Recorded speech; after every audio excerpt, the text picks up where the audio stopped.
Hey everyone, this is Stevie here, and today we're going to be drawing this. Now, it's kind of unorthodox in the fact that we are missing quite a few dimensions that just aren't there. So, for instance, down here, our rectangle cutout, there's no distance from the sides here on either side. This 100, it represents the entire width of this. So, there's that. There's also, we don't know the height of this thingy. Additionally, we don't know the height of this before it was cut out, and so we're just going to have to use some investigative skills. And also, I think that really the one thing that we can't figure out is this. I think it's pretty much just kind of a eyeball it type thing, so we're going to do that. So first what we're going to do is start off with a base. Now I'm going to make the base 100 millimeters wide by 160 millimeters long. We're going to extrude that by 24 and then make these 3 cutouts. So let's begin. So we'll go over here to create a sketch and we'll select this bottom plane. We'll select 2-point rectangle and type in 100, hit tab and type in 160 and press enter.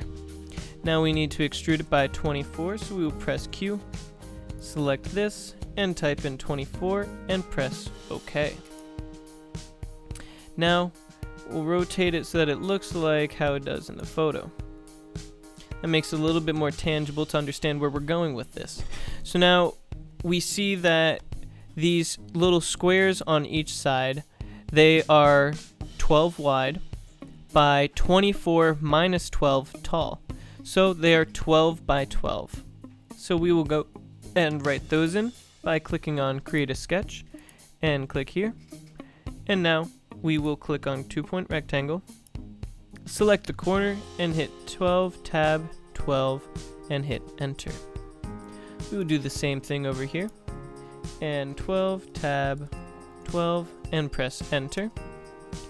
And now since this rectangle is 52 wide but we don't know how far it is from each side, what we're going to have to do is just use a center point rectangle. So we will create a rectangle from center point rectangle, and we need to find the center point of the line down here, which is right here. It's represented by that little X with a triangle over it. So we'll click place our center point, and now if you notice it says it's 10 millimeters high. And so when we're using a center point rectangle like this, if we put in 10, it's not 10 on both sides, it's actually just going to be 10 overall. And so what we have to do is put in 20 because half of it's not going to be cutting it out.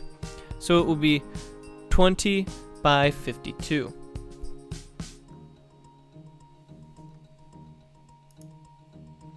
So we will type in 20, tab, 52, and press enter.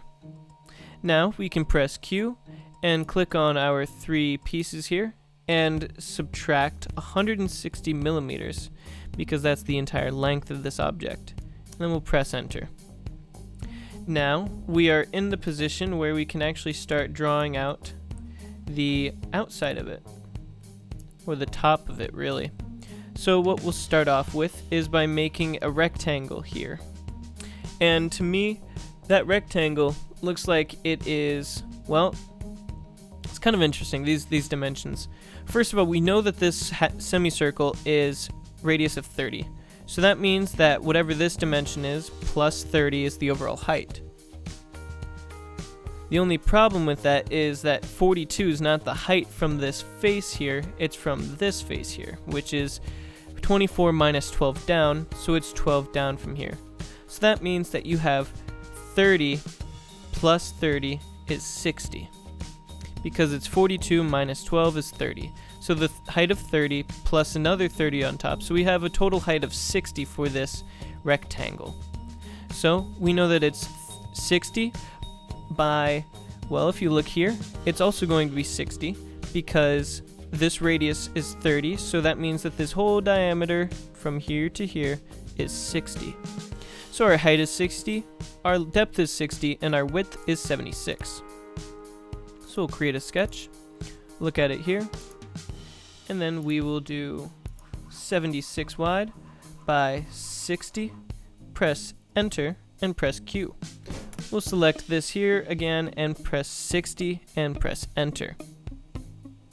Now we can go down here once more and look at it. We want to now draw in our circle.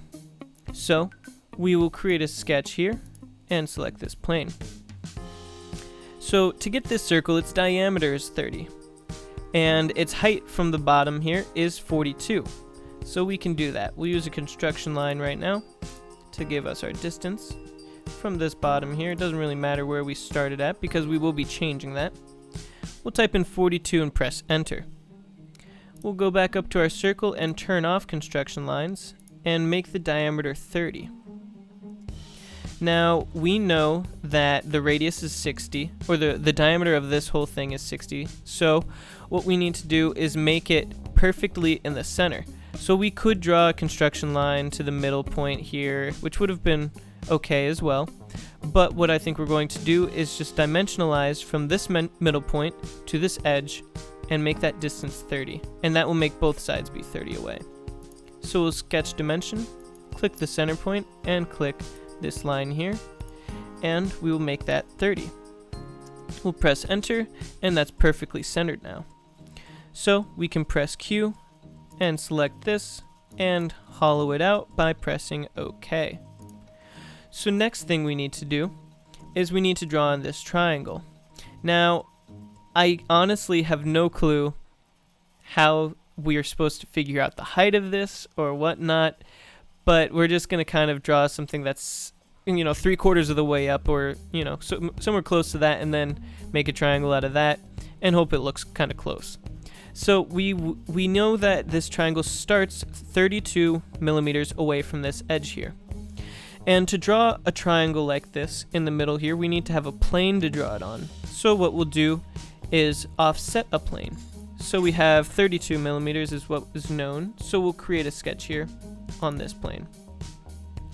Now we're going to use a construction line here and draw 32 millimeters up.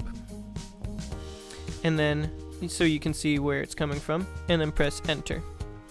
Now we can finish our sketch and go up here to construct and hit offset plane. We will select this plane because it's in the same face as this. So we'll click here and we will click extend and choose to object. We'll select our little point there, and that's going to put our plane at that point, so we can press OK. Now finally we can actually draw that triangle by clicking on create a sketch and clicking here on our plane that we just made. Now what that does is when we draw this, it's going to be drawing at that plane, so 32 millimeters in from this edge, and it's going to be drawing on that plane. So we'll click on line, and we'll just choose somewhere like here, and then go down, and we're just going to draw a nice little triangle here for our extrusion. Now it's drawn, we can press Q. We'll select this and type out 12. Because if you notice, we don't need to symmetrically put this because the distance here is 100 minus 12 minus 12. And so that is going to be 76. 76 divided by 2 is 36. So what that means is that this is not perfectly in the center here. So we're just going to extrude it 12 out from this 32. And press enter. Now, finally, what we need to do is fillet this so that it has that 30 millimeter semicircle. So we will click fillet up here and select our two top edges. We'll rotate it just a little bit so we can see. So we'll select that one and also that one. We can type out our radius of 30 millimeters and press OK. Now, that looks pretty darn close. And there you go. Even though this drawing didn't have many dimensions, we had to figure it out a little bit. It's kind of like a little puzzle like that, and it's fun. And so luckily we were able to figure out most of it, and I might say so that this is pretty darn close too. But thank you all for watching. Please like and subscribe. Something like this can even be printed on your Mantis 3D printer. It's really cool just to be able to put these things into real life and actually see them in your hands. So please like and subscribe, comment down below what you'd like to see next, and we'll see you in the next video.